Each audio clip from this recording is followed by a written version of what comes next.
два наболели проблема за община Сливница. Водата и евентуалното пренаселяване на нашата община. Без значение какви хора ще дойдат. Нашата инфраструктура по всякаква критика. Безработицата. Комунално-битовите условия. Всичко е в пълен крах. Представете си каквито да са и най-интегрираните в обществото хора. Те няма да могат да се интегрират в нашата среда, защото при нас е тежко. Другото нещо, което искам да ви кажа, това е именно за водоизточника на Сливница и на община Костинброд. Знайте, че този карстов регион няма да издържи и ще остане в един момент без вода.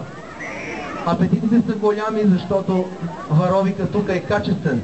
Предстоят строежи, които парите ще валят като дъжд за фирмите, но не и за община Сливница. Тя ще обира само негативите. И тези негативи ще рефлектират страшно върху нас хората. Ето защо и за двата случая ние сме приели декларации от Общинския съвет, че ако никой не ни чуе, ще започнем гражданско неподчинение в момента, в който се опитат по едната или другата причина да се въвеждат някакви нови неща на територията на община Сливница. Аз искрено ви благодаря за това, че вие ни уважихте. Ние всички сме заедно и ще защитаваме вашите права. И очаквайте нашия повик за евентуално гражданско неподчинение. Вече топката е в правителството, то да решава. Ние сме до тук и чакаме техния отговор. Благодаря ви и приятна вечер!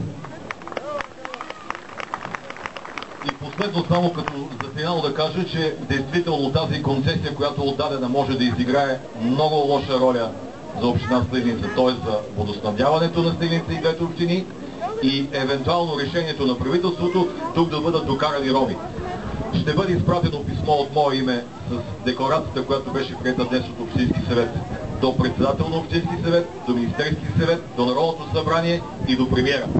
Благодаря на вниманието на всички. Всички сме заедно. Тези неща да не се случват в Сливница. Благодаря ви.